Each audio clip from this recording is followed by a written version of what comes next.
Hey guys, how you going?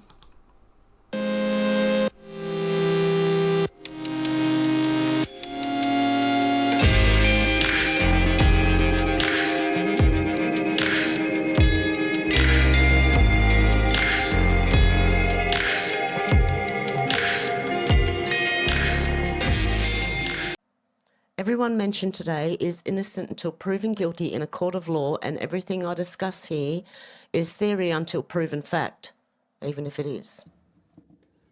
Hey guys, how we going? Okay, let's get into it again. George here said this TikToker took off a nose ring for the first time in a long time and immediately realised men are right. Someone said I look like a Democrat because of the nose ring, so I'm taking it out. Nose rings and tattoos are some of the worst things women ever got into. And look, I have one as well. I have a tattoo, okay? But I agree. I don't think it looks good on women now that I'm older. I got mine when I was 16. Yes, I wasn't supposed to. I lied to the guy. He didn't check any ID. And he did the tattoo for me. So there you go. Silly actions on my part, I believe. But anyway, some people like them. And to each their own. But I don't know. Personally, I don't think it looks good on women. And I've got one, okay? So. Okay, I posted a video about men not liking me. And the comment section is just absolutely frying me at the moment. But the amount of people that brought up my nose ring is wild. And then someone said I look like a Democrat because of the nose ring. So I'm taking it out. I just want to see, because I don't take this thing out. I just want to see. Oh my god, my light is so bright. I have a feeling I'm not going to be able to put this back in. And oh my god. Oh, I got it.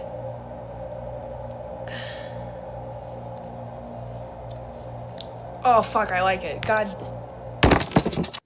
Sorry. Bad reaction. I like the no nose ring. Oh my god, I never thought I'd say that. I can itch my nose. I still have that though. Ha!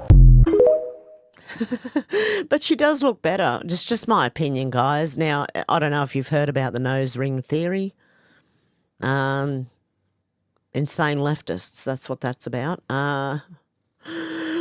But yeah, it's up to each person. I'm not. Who am I? You know what I mean? I'm a nobody. But I just happen to agree that tattoos, and especially nose rings on women, don't look good. I like them on men. Tattoos. Craig Kelly said, what happened to Australia? How to stay prepared for a public attack with just 3 simple action words. What are words going to do? Which ones? Westfield, Coles and Myer? Is Kmart in there? What are the 3 words? I'd like to know now. What 3 words? Click, click, boom, someone said. Okay. Barl Holt said Sydney. Swap it around, I've got dyslexia or something's going on here. Disney, Hulu's disgraceful remake of The Hand That Rocks the Cradle, has a scene where the evil lesbian nanny grooms a 10-year-old daughter of her bisexual female boss. It happens around the 45-minute mark when Emma's in her bedroom with the nanny. She brushes Emma's hair and says softly, you're not like the other girls. Maybe you're meant to be something else. A boy? Or maybe you like girls the way boys do. Oh, my God. Emma, confused but curious, asks, can I be both? Polly smiles and replies, you can be anything. I'll help you figure it out. I'm sure she will.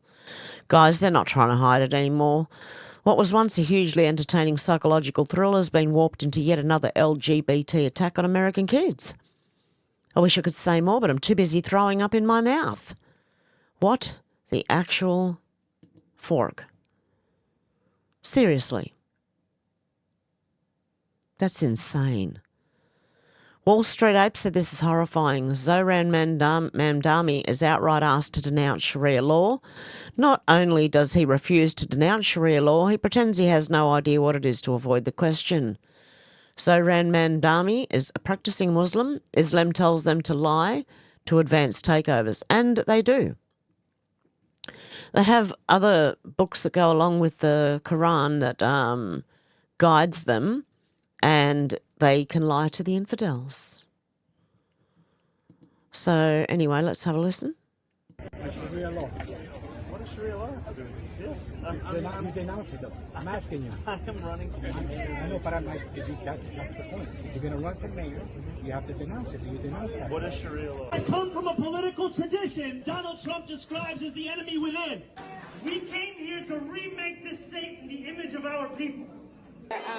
Police think about Zara, because I know that's like a little contentious. This is what they think.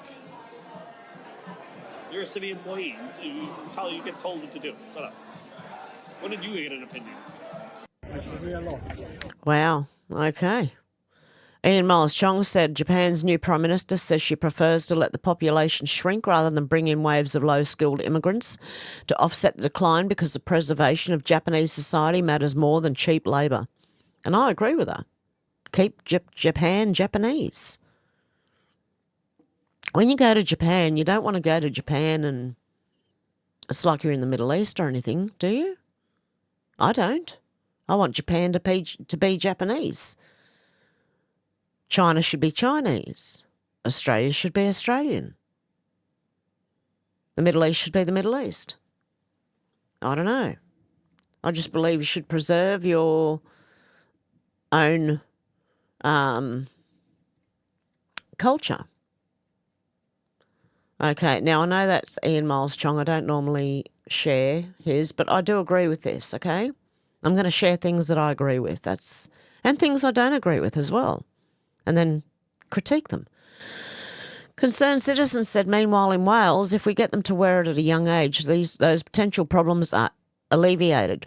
The Labor lunatics in government now want to make Welsh children wear hijabs so they can experience what other communities have to go through. How about banning the hijab? That would work too. These people are legit clinically insane. Let's have a listen to this insane woman. My God. And so in one school, they had a white girl wearing a hijab. First Minister, on Friday, I was with the Ethnic Youth Support Team in Swansea, and they were saying that they would like to have much more support going into schools and education venues in regards to trying to get communities to work together. And so in one school, they had a white girl wearing a hijab, and she walked down the street, and then she came back and she said how different she felt she'd been treated because she was just wearing one piece of headwear that was different to how she would usually dress. And I think these types of things would help children who've never been introduced to other communities or other ethnicities in their lives to try and understand how it is to live in those everyday experiences. So I was wondering if you were able to speak to them. I know they work closely with the Welsh Government in providing them with additional resource to go and do this in other schools across Wales to make sure that when we start at a young age, those potential problems may be alleviated by start. And so in one... How about you ban the hijab? What in the hell is going on? You're in Wales, you silly woman. How about they either join your culture or go home? It's very, very simple. Instead, she wants to get Welsh kids used to the hijab by wearing one. Yeah, start them off young. Oz Integrity said, would you support Australia having a minister for deportation to ensure those who overstay their visas or here illegally are rapidly returned to their country of origin? Yes, I would. Japan has taken drastic action to protect its people and culture from subversion. Well done. Japan just shocked the world. Within hours of becoming Japan's first female prime minister, Sanae Takaichi created an entire deportation ministry, a move that's got people saying, this is what leadership looks like. Takaichi was sworn in on October 21, 2025, and her first order of business was bold.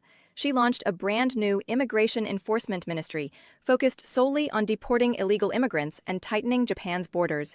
Her pick to lead it? Kimi Onoda, one of Japan's youngest, toughest conservative lawmakers. Onoda's first statement was clear. Japan will enforce its laws, defend its people, and protect its sovereignty. The move comes as Japan faces a shrinking population and labor shortage, but instead of copying the West's open border model, Takaichi is choosing strength and self-reliance. She's prioritizing automation, family incentives, and strict legal migration instead of mass inflows. The reaction online was instant. The announcement went viral, gaining tens of thousands of shares within hours. Supporters around the world praised Takaichi for acting decisively, while critics accused her of being too hardline. But inside Japan, polls show growing approval, with citizens applauding her leadership for putting national security and order first. Sanae Takaichi's first move as prime minister has already made history, not just because she's Japan's first female leader, but because she's leading with conviction. In a world of political hesitation, Japan just reminded everyone what decisive leadership looks like. And there you go. See, not all women are bad at leaders, leading. You're just not the left ones, okay? Not the ones on the left-hand side. They're not real good. But anyway, they're more authoritarian. No, but this is good. I believe each country should keep its culture. That's not a bad thing. It's not racism. Timbo said Shadow Communications Minister Melissa McIntosh doubles down on calls for an inquiry into e-Safety Commissioner's power. Ms McIntosh told Sky News on Thursday her calls for an inquiry triggered the letter and a meeting with Ms Imran Grant. She said she remained committed to demanding a Senate probe into the e-Safety Commissioner's authority. I still stand my ground on calling for calling for an investigation into the powers that the e-Safety Commissioner has, Ms McIntosh told Sky News. She said in her letter to me and reminded me that Coalition established the e-Safety Commissioner, but that was 10 years ago. Times have changed. I think it's very reasonable to be looking at those powers and what she can be doing as an unelected official. Unelected. And by the way, she's leaving in a year, Julian Mann Grant. Someone else will take her place. God help us. Spitfire said my blood pressure jumped listening to this dipwad. He's launched an investigation over donor money for the ballroom renovation. Yep, that's right. He's going to use taxpayer dollars to investigate privately funded renovations. Democrats are beyond stupid. Dear God. They really are. I mean, therefore I am, said it's hard to start the day with a video like this. Absolutely heartbreaking. A woman working at a nursing home broke down in tears when she realised the meal she had prepared for one of the residents was still untouched the next day. He hadn't eaten it because he couldn't feed himself, and no one was there to help him. Please stop abandoning your parents in nursing homes without checking in on them. Ageing shouldn't mean being forgotten. And this is why my mother and father, we live with them because we're looking after them, because we don't want them to go into one of these places. And not only that, they'd probably take half your house here in Australia to get them in there. You'd have to sell your house, give them half the money. But that's not the reason. The reason is we when you get put in these places, these people aren't your family. And they have to kind of get a bit cold because they deal with it every day. The best place is for you, for any of us to be with family who love us instead of being somewhere where strangers are looking after us. But that's just my opinion again. You don't have to listen to me. You don't have to agree with me. But that's just my opinion. Let's have a listen to this. Gang, I probably shouldn't be putting this on the internet slime. But I work in a nursing home.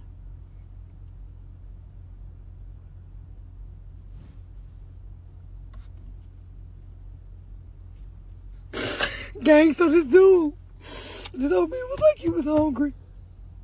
And I was just asking him, like, why is your food still sitting here from last night? I was here last night. I remember making your salad. Gang, he said they're not even feeding him, gang. Like, why do y'all get jobs like this and not help these people, bro? So he said he asking me to feed him, and I'm telling him I can't. I just can't get the dishes. You feel me? But I ain't never been a trick, gang, but I had to report her. I had to report her, bro. Because this man is hungry, and he can't feed himself. And you won't feed him, bro. This is not the job for you, bro. If you work in healthcare and you ain't caring, gang, I probably shouldn't be putting this on the internet. I feel bad for this person. I really do. Seeing that. It was obviously someone's job and they didn't do their job. Look, there's obviously people who work in nursing homes who do care. But there's that chance that there's people who don't. Drogo said, Trump, I will not allow Israel to annex the West Bank. I will not allow it. Israel just voted to annex the West Bank while our president was visiting in an insulting attempt to show dominance. A silent war is rising to the surface. Keep watching. Israel last, remember. But did you promise leaders this week that you would not allow Israel to annex the West Bank? Is that something that you... I will not allow Israel to annex the West Bank. No, I will not allow it. It's not going to happen. Did you speak with Netanyahu about this directly? Yeah, but I'm not going to allow it. Whether I spoke to him or not, I did. But I'm not allowing Israel to annex the West Bank. There's been enough. It's time to stop now, okay? Did everyone hear that loud and clear? So does Israel own Trump still? Is that what we're saying here? Okay. Lozzie B. A lot of people think Israel owns Trump, so I'm just showing you. Lozzie B said, breaking, the first ever female prime minister in Japan has been named Sanae Takaichi. She immediately created a ministry for mass deportations. We're sending them all home. Remigration, she said. Congratulations to Japan. Good on you guys. I hope she does well. And now someone who's blaming Trump for Charlie Kirk's murder, Candace Owens. She's now directly accusing the Trump administration of killing Charlie Kirk. They definitely killed you. He gave so much of his life to Trump and to politics, and they were just like, nope, that's it. So here's a holiday. What is with them giving them a holiday after they kill them? As soon as they give you a holiday, they definitely killed you. There's no question they killed you. What the hell? Okay, let's have a listen to Candace. I just really needed to just take a breather and really process everything that happened with Charlie and what it kind of means in terms of where we are. And I think it is a circumstance where we just know. We just know that he was truly betrayed in one of the most egregious ways that I think I've ever seen. It has made me lose faith in politics. It has made me fully lose faith in Trump. And my heart. Oh no, you were flip-flopping before that, love. Candace Owens wanted a spot in Trump's administration. She didn't get it. Okay? This is what controlled opposition looks like. You mix truth in with lies, and it sounds right, but it's not. Aches for the fact that he gave so much of his life to Trump and to politics, and they just were like, nope, that is it. It serves us or it doesn't serve us, and we want to move on. And so here's a holiday. Bro, if they try to give me a holiday, what is with them giving people a holiday after they kill them? Why is that a thing? You know what I mean? They're like, oh, Martin Luther King, what about this holiday? What about this boulevard? Anyways, let me knock off. They're going to get... What the actual... Are you serious? And people are eating this up? I must be missing context. There must be more to this than what I'm seeing here, because this makes no sense whatsoever. Why? Oh, and not only that, Candace started on her social media journey by doxing children, by the way, guys. Just so you know. But this is exactly what controlled opposition looks like. You mix a bit of truth in with lies and scatter it to the winds and, or throw it against the wall and see what sticks. But she's been flip-flopping on Trump for a while, and I believe it's because she wanted to be part of the administration and he didn't put her in there. And who killed Charlie now? Was it the Jews? Was it Trump? Who was it? Who did it now? Okay, anyway, I don't know. Let's finish this. Give Charlie Kirk a boulevard. They already did. They did in Israel. They gave him freaking boulevard. It's like, as soon as they give you a boulevard and a holiday. Charlie Kirk was one of Israel's biggest supporters, actually. And yes, he did say something in the end, but and Candace tried to say that this letter was, that Kirk wrote BB was nefarious, when if you actually read the letter, he's trying to give Israel advice. But anyway, hey, I don't know. I don't know what is going through her head.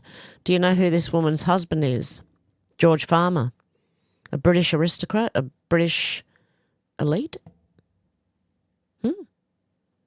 Okay. They definitely killed you. Okay, there's no question. They killed you. There's no way. That's like their signature thing. It's like that's what they do. It's the Fed signature. It's when they sign the off feds after now. they murder you. Okay. You're like Holiday in a boulevard. It's the feds, and it's Israel, and it's Trump. And it's never on a nice side of town either. Like Charlie Kirk Boulevard is not going to be a nice side of town. Anyways, I will be back on the 27th, you guys. Thank you guys for all the support throughout these. She says,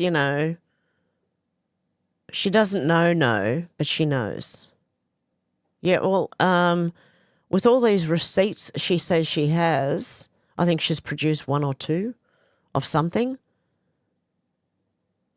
And I'm not saying that Macron is a woman or a man, okay? I happen to agree with her on that one. I didn't know. But if it is a woman, she's a very ugly woman. Anyway, yeah, I'm just saying that just be careful. That's all I'm going to say. Pepe Deluxe said, if you are MAGA, ride or die. If you see this bigly influencers turning on Trump and know it's coordinated. Hello? Follow me and comment. I'll follow you back. Let's have a listen. I've been deleted 18 times on Twitter. I've had 5 TikToks. I've had five Instagrams, 4 Facebooks. 5 YouTube channels. You've been deleted everywhere. Yep. And you're a MAGA ride or die. And you back Trump. Yep. And you see all of these bigly influencers trying to turn on Trump now. And you're Trump ride or die. And you're MAGA ride or die. Yep. Follow me. I'm going to follow you back. Well said, mate. Yep. You know it's coordinated, okay? Seriously. Gunther Eagleman said breaking Senate Democrats have done the unthinkable and blocked a bill that would have paid essential workers during the Schumer shutdown. They are all about inflicting maximum pain on the American people. It couldn't be more obvious. Democrats don't care about Americans. Awakened Outlaw said Gavin Newsom is consistent, all right. He consistently undertakes the most evil crap you can imagine and then some. Newsom signs bill pointing kids toward LGBT site with possible predators. Brenda Lebsack, Santa Ana Unified School District trustee, said that the Trevor Project allows for easy predation on children. I saw with my own eyes that Trevor Project is putting kids in harm's way through Trevor Space by connecting minors with unfettered random adults on an international virtual platform to explore their genders and sexualities. And this is dangerous for our most vulnerable kids who identify as LGBTQ. The California Family Council wrote that multiple investigations, including those cited by law enforcement and school officials, reveal that anyone can create an account, set their age and directly message minors. I remember at one stage on Twitter that Gavin Newsom had the pedo symbol, you know, the triangle that keeps going, all over his, the top bit of the Twitter. I don't know what it's called. Someone can let me know in the comments. Like a banner, okay? Katie said the Lima Agreement was the planned destruction of Australia as we knew it. Defund the UN, get rid of our traitorous politicians that are selling us out. Australia once had one of the strongest manufacturing sectors in the world. Australia once had one of the strongest manufacturing sectors in the world. But in 1975, something changed and most people still don't know about it. It was called the Lima Agreement, signed under the United Nations Industrial Development Organization. Its goal? To transfer industrial capacity from developed nations to the developing world. Australia agreed to shift production offshore, deliberately deindustrializing our economy. Since then, we've watched factories close, jobs vanish, and foreign imports flood our shelves. No factories. No jobs. No sovereignty. Did you vote for this? Or was it always part of the plan? Australia once had one of the strongest manufacturing... I don't like it because it's AI voice, but... Hey, it's true, okay? I don't like the AI voice, but what it said was true. Promethean Actions said breaking Peter Navarro just walked into the CFR and declared war on British control of America. 3 days later, Trump's China deal with Australia was actually aimed at dismantling Britain's imperial grip. Most missed it. And here's what really happened. Apparently it's 14 minutes long. Holy cow, I was going to play. What I'm going to do is, actually, I'm going to unlike it, because what I'm going to do is I'm going to put this in a video of its own. If it's 14 minutes long, I'm going to make a video of its own. Stevens said, should a judge who sentences a pedo to 11 months and 15 days to avoid 1 year threshold for deportation be named and shamed? Of course they should. And I believe the judges should also be held accountable and possibly jailed for what they're doing. Real Roberts said, well, here it is, conspiracy theory no more. Not only did Doge confirm it, but the Congressional Budget Office, CBO, has reconfirmed. Illegal aliens were issued social security numbers by the Biden-Harris terrorist administration. 270,425 in 2021, 590,193 in 22, 964,163 in 23, and 2,095,247 in 24, on their way out the door.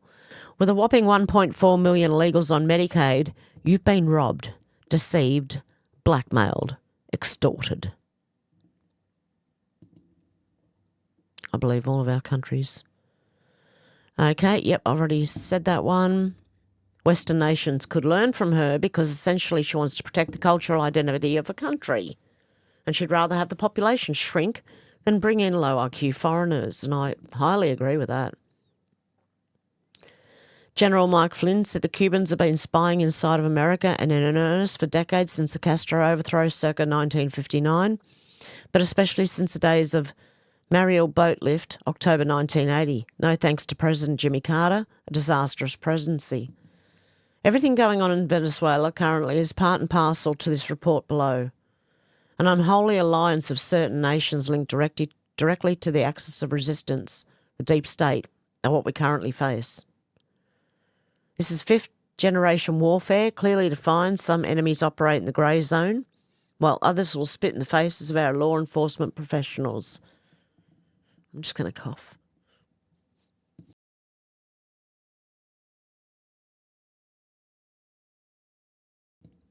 This is the hard truth, like it or not. We're in a spiritual war, mostly due to the lack of a soul or consciousness that many Americans were raised to respect. Thank you, FBI Director Cash and other men and women who willingly stand in the breach or along the redoubts of our Constitution to serve and protect our citizens and our country. Real Donald Trump, J.D. Vance, Maria Cornelia, Tulsi Gabbard, Secretary of War, Secretary Rubio, AG Pam Bondi, Dan Bongino? Yep. And Eagle Ed Martin. Roger Stone said, I just busted a Cuban spy. Cuban intel colonel Yvette Garcia Gonzalez backs WASP spy network and human trafficking of doctors, now in US seeking asylum. Wow. That's crazy. Matthew Kamanzuli said, tyranny comes as a damsel in distress. Tyranny comes in the name of safety. Tyranny pretends to help. We don't want an Office of E-Safety, and we don't need an E-Safety Commissioner. Let's let adults be adults and parents be parents. Be gone, E-Karen. Let's have a listen. Now, you've got about a year left, I think, on your contract in this role. I'm just intrigued because I know it's been such a sort of intense role to be playing, especially with big change, whether you're up for doing it again. Have you thought about it? No, I think if I make it to 10 years, that's a pretty good run. I think it'll be time for someone else to take the reins. As you said, it's a very bruising role. Is that because she'll get a long service leave after 10 years? I mean, I've just been doxxed again on Telegram by Australian neo-Nazis to a UK-based neo-Nazi group. So when it puts yourself, but mostly your family and your kids in jeopardy, it does make you take proof for it didn't happen. A step back. So that's it for you after this term is over. But it doesn't sound like an appealing role for anyone, the way you describe it. I mean, I don't know if you have not sold it to me. It does not sound, if you're being doxxed like that and you feel like your family's under threat, that sounds like a pretty difficult job to do. It's a difficult job. It's also a privilege and an honor. I think we've made a real difference in young Australians' lives in particular. We've made a difference. This is what I'm hearing. Yeah, you've made it harder. From the European Union, from the Canadians, from everyone else, that, we've set a standard in Australia, and I think that's precisely what the social media minimum age bill does. Oh, dear God. And who are these Canadians and Europeans she's talking to? Are they the elite? Of course they are. It's not the people. Really want to be able to roll this out successfully for the government, but also get better outcomes for our kids. The changes here will be generational and it will be longer term. But again, it's been an honor to do it. This is not for the kids. It is about control. I know that not everyone's going to be happy. You're either doing too much or you're not doing enough. So in that way, it may be a little bit thankless. So it does require quite a bit of resilience and vision. And so here we are. Look, if people aren't prepared to take responsibility for themselves and their own children and look to government to do it, we're gone. We're gone. This is what this whole thing is about. Learning to take responsibility for ourselves and our own children, to raise them how we think is best.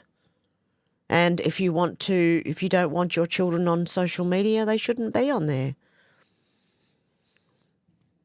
Okay, Chris Covery said, I'm very peaceful, tiny blue shadow, not an invader. At the March for Australia, a young Asian woman tells me holding a sign, immigration without assimilation is invasion, quoting Bobby Jindal. And she's right. Look, we don't care. If you want to assimilate, I did. I'm an immigrant. I assimilated. They can too. We all can, but a lot of people choose not to. They'd rather have enclaves of their own kind, preaching their own thing, doing having heavily Muslim areas with mosques and white people can't walk down the street. Immigration without assimilation is invasion. Are you an invader? No. You've assimilated. No. I'm a very peaceful, little tiny blue shadow today. Not an invader. Not an invader. Come, tell us about Bobby Jindal's quote. He's not often quoted, so why Bobby? These words is exactly what I want to say. I'm not sure if any Australian statesman can realize that. But this is exactly what I want to say. Okay, thank you. Immigration without assimilation is invasion. Exactly. And Chris Covery said the scale of the Sydney March for Australia against immigration October 19th, huge. It would have gone on all the way. Even when I was there look at that. During the freedom marches of 2020, when I was there, it was huge. It's starting to get huge. Melinda Richards said, never forget, because as we all know, no one knew what they were talking about. The digital ID is up next. Please do not comply. This is a liquor shop here in Australia where they sell alcohol. Do not walk in unless fully vaxxed and can prove it. Yeah, wait for the digital ID. No one will be shopping anywhere. You watch. It'll be like bartering coming back, people bartering with each other instead of going to the shops. Elon Musk said judges and DAs who allow repeat violent offenders to devastate the lives of innocent people must be fired. Not just fired, they need to be charged themselves, I believe. Libs have ticked with, what's it called? Enabling. And abetting? What's it called? Jeez. Someone again, please, in the comments. I've just had a brain fart, massive brain fart. Okay, aid and abet. That's it. Sorry, got it. Aiding and abetting. That's what the judges should be held accountable with. That should be their charges. Aiding and abetting criminals. Libs of TikTok said breaking the City of Chicago finally released footage of the brutal, unprovoked attack of Kathleen Miles by suspect William Livingston after CWB Chicago filed an FOIA request. Livingston can be seen walking up behind Miles before punching her in the head, knocking her out and sending her crashing to the pavement. Miles suffered multiple fractures and a concussion. She now struggles with everyday tasks. This thug was previously charged with assaulting 4 women in 2022, but he faced minimal consequences and was allowed back on the streets. This is what happens in Democrat crime-infested cities. Poor woman. Okay, True Blue Rebel said, as a landlord, I'll be instructing my real estate agent not to use digital ID for any of my tenants. If we can push back on the beast system in some small way, we should. And I've gone at this person before. They're a flip-flopper too, but I agree with them on this, see? I will share what I agree, even if I don't like the person. But they're doing the right thing here. So now rentals are going to be digital ID. They can get themselves stuffed. They're handing over vast amounts of personal information to real estate agents, but that could soon be about to change. Federal politics reporter Amanda Kopp explains. When people apply for a rental property, they need to provide their driver's license, passport, bank statements and utility bills, putting an alarming amount of personal information in the hands of real estate agents. Now the federal government is raising concerns about the risk for data breaches and identity theft. Yes, and they do it all online now anyway. When you go for a rental, this is why I probably won't be renting for a long time. When you apply for a rental here in Australia, well, most places now, you have to do it online. You can't fill paperwork in and go and take it in like you used to, where they used to just photocopy your driver's license and everything else. No, now it's all through another app online. We should be refusing. Then we have no home. Possible alternatives, trialling using digital IDs instead, like government-issued My IDs. Whatever we can do to minimise people sharing loads of personal data about themselves. Like MyGov that just got hacked recently, will this be My ID that will be hacked as well? This woman's a con artist. And then losing control of that, I think, is a good thing. Rather than giving agents personal documents over and over again, renters could soon be able to confirm their identities with a simple click using verified online tools. Currently, rental applications are highly regulated and differ from state to state, but these trials aim to simplify things and reduce excessive data sharing. Trials will begin next year. Amanda, thank you. Okay, so which, all those apps that you have to upload all your information to now, they've got our information. Where does that go? Rapid Response 47 said VP on the Knesset vote on West Bank annexation. If it was a political stunt, it was a very stupid political stunt, and I personally take some insult. The policy of the Trump admin is the West Bank will not be annexed by Israel, and that will continue to be our policy, like you saw before. Trump said it himself. Craig Kelly, Foundation for Economic something. The very fact that E-Safety Karen is reported as pressuring the opposition to drop calls for an inquiry into her extensive powers demonstrates that her powers are excessive. And let's not forget the hypocrisy of the coalition. They created her. They voted with Labor to empower her to decide what are reasonable steps that Australians are forced to undertake to provide their age to prevent their social media accounts being shut down. And with little over a month to go until the ban takes place, she's still keeping the full details a secret. She's quietly pressuring the opposition to drop calls for an inquiry. I wonder why. You don't do that if you're innocent. Matt Van Swal said, I'm slowly starting to realise that the red pill awakening moment that I and others had after Hurricane Helene is extremely rare. I was naive in believing that if you just showed people the truth, they'd see it and change their minds. I was wrong. Maybe that's the scariest part, realising some people don't want to wake up at all. They'd rather stay wrapped in emotion than face reality. Feelings are comforting. They're a warm blanket. No matter if you're wrong, you can argue that your intentions are good. They'd rather live in the comfort of emotion than face the discomfort of reality. It's easier to feel right than to be right. It's way easier to be angry than to be honest. I'm starting to understand that a significant portion of people I know actually identify themselves as a movement they belong to. So when facts, the truth, challenge any part of that identity, well, then that information actually becomes a threat to their very identity. So actually the opposite of what I thought would happen actually occurs. I thought the truth would open people's eyes, but I dramatically underestimate how much tighter people cling to the stories that make them feel safe, even when those stories are lies.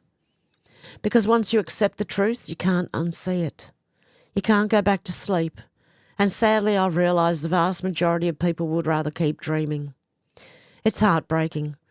Sadly, it appears even the truth can't compete with the dopamine hit of outrage or the warmth of belonging to a crowd that never asks them to think or defend any position. Maybe that's what makes waking up those red pill moments so rare. It's not just that you have to see the truth, you have to have the courage to be willing to admit you were wrong and change your mind. I'm realising perhaps way too late how rare that actually is.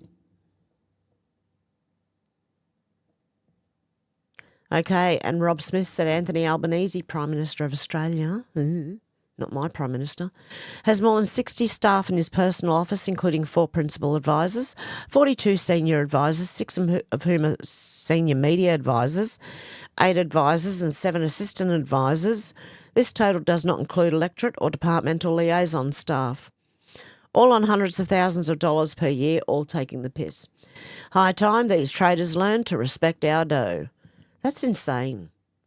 Like, I understand some advisors, but that many? Can you do your job?